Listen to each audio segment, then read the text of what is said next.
part B, we want to find all times t in this interval where the particle changes directions, and we want to justify our answer. So basically, we have velocity, and when velocity is positive, we're moving right. When velocity is negative, we're moving left.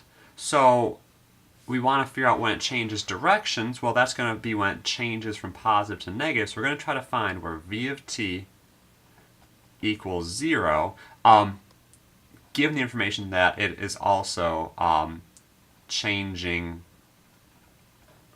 signs at these values. I'm going to go ahead and graph it to do that. I'll explain more clearly what I mean by changing signs when we see the graph. So I'll go to my graph.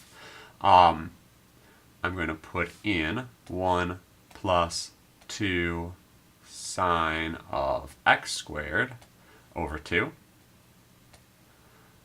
And I'm going to go straight ahead into the window and change the x min and x max from 0 to 0 and 3, because that's the interval I want.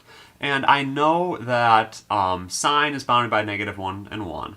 2 sine is bounded between -2 and 2. 1 plus 2 sine is going to be bounded from -1 to 3. So I'm going to tighten up these y values. I'll just go from, let's say, -3 to 3, just so it's a little bit easier to see. I could still see it in that first one, but this will be even clearer.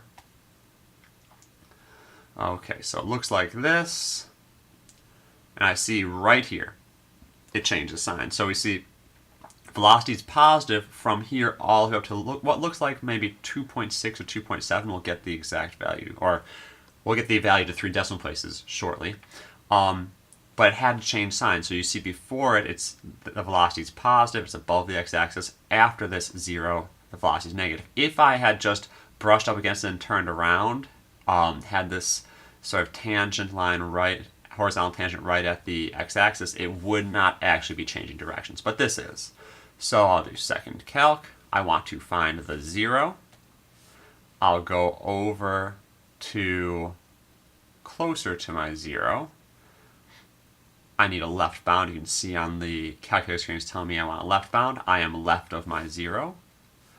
Now it wants a right bound, so I'll go to the right of it. I'm right of my 0, and my best guess is going to be right about here.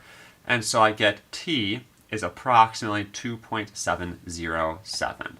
So t is approximately 2.707, and the reason is before 2.707, velocity is positive, so it's moving right, and after we see that velocity is negative or moving left. You can even maybe say that velocity changes signs from positive to negative at approximately 2.707.